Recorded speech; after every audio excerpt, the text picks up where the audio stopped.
ज़रा सोचिए, एक समय था जब भारत की इस धरती पर ऐसी नगरियाँ थीं जो दुनिया भर में अपने ज्ञान, विज्ञान, कला एवं संस्कृति, व्यापार के लिए मशहूर थीं।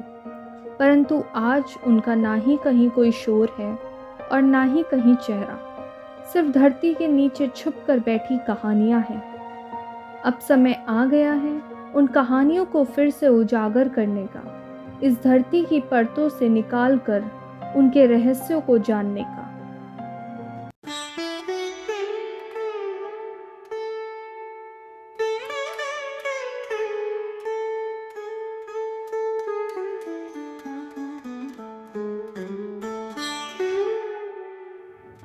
Welcome to Rediscover the Roots. आज हम जानेंगे उन सिटीज़ के बारे में जो समय के साथ कहीं खो गई है, परंतु आज भी हमारे इतिहास, हमारी यादों में बसी हुई है। इन्हीं कहानियों का एक हिस्सा मिलता है हमें गुजरात के रन ऑफ कच्छ में, जिसका नाम है धोलावीरा। इंडस वैली सिविलाइजेशन का एक अमूल्य नगर जो मनसार और मनहार सीजनल नदियों के किनारे बसा था।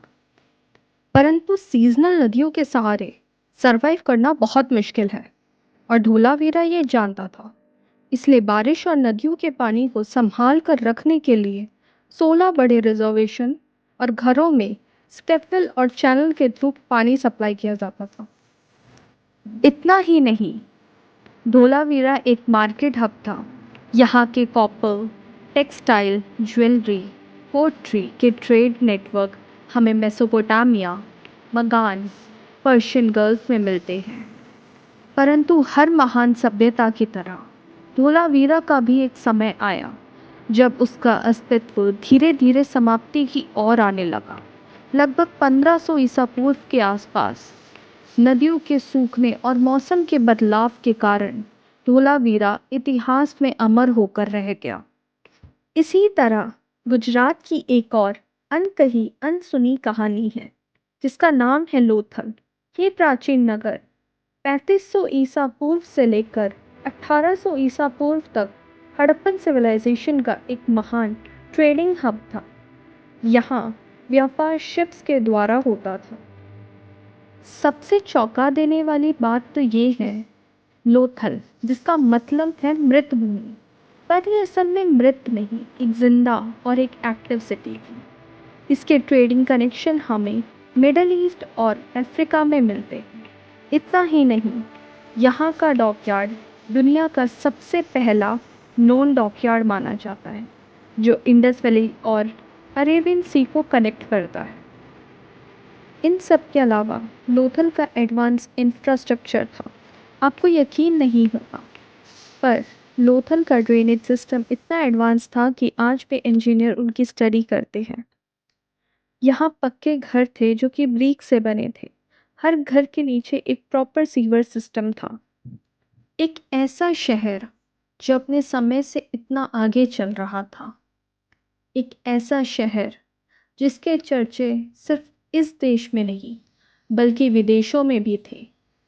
आखिर वो ऐसे गायब कैसे हो गया? कुछ एक्सपर्ट्स का मानना है कि लोथल एक सुनामी या बाढ़ का शिकार बन गया। एक थ्योरी ये भी है कि क्लाइमेट चेंज के कारण लोगों ने यहाँ रहना छोड़ दिया। एक और थ्योरी है जिसका मानना है कि दुश्मनों के अटैक के कारण ये सिटी पूरी तरह बर्बाद हो गई। अब बात करते हैं राखीगढ़ी की। राखीगढ़ी हरियाणा के हिसार जिले के पास लोकेटेड है। ये सबसे बड़ी हड़प्पन साइट है। जब आर्कियोलॉजिस्ट ने यहाँ एक्सकवेशन शुरू किया तो उन्हें एक प्रॉपर प्लान्ड सिटी मिली, जहाँ ईंटों से बने घर थे, प्रॉपर रोड और ड्रेनेज सिस्टम थे। पर सबसे बड़ा सरप्राइज तो यहाँ के मिले ह्यूमन स्केलेटन और डीएनए एविडेंस है। साइंटिस्ट ने यहाँ के स्केलेटन और डीएनए एनालाइज किया तो ये कंफर्म हुआ कि हड़प्पन के लोग यहीं के लोकल्स थे, ना कि बाहर के आए लोग। इस डिस्कवरी ने काफ़ी पुरानी थ्योरी को चैलेंज किया और ये बताया कि हड़प्पन सिविलाइजेशन एक इंडिपेंडेंट और एडवांस इंडियन सिविलाइजेशन थी। राखीगढ़ी का एक और सरप्राइजिंग फैक्ट है, यहाँ पर एक्सकवेशन के दौरान मेसोपोटामियन सिविलाइजेशन से जुड़ी सील्स और बीड्स मिले हैं, जिससे ये पता चलता है कि मेसोपोटामियन और हड़प्पन सिविलाइजेशन के बीच ट्रेड रिलेशनशिप था। इतना ही नहीं, यहाँ के टेराकोटा ज्वेलरी और पोट्री के चर्चे मिडल ईस्ट तक थे। ये एक इकोनॉमिकली रिच सिटी थी। आखिर एक इतनी बड़ी और एक एडवांस शहर अपने आप गायब कैसे हो गया? क्या ये कोई क्लाइमेट चेंज का इफेक्ट था या कोई नेचुरल डिजास्टर? साइंटिस्ट का कहना है कि हड़प्पन सिविलाइजेशन के डिक्लाइन के पीछे एक बड़ा रीज़न सरस्वती रिवर के सूखने का हो सकता है। जब पानी की कमी होने लगी तो लोगों ने नए जगह जाना शुरू कर दिया और धीरे धीरे एक ग्रेटफुल सिविलाइजेशन हिस्ट्री बन गई। पर जो चीज़ रिमार्केबल है वो ये है कि हड़प्पन सिविलाइजेशन एक प्लांट और एक हाई स्किल्ड सोसाइटी थी, जिसका इन्फ्लुएंस आज भी हम इंडियन कल्चर में देखते हैं। धोलावीरा, लोथल और राखीगढ़ी जैसे शहर हमारे इतिहास के अनमोल रत्न हैं, जो हमें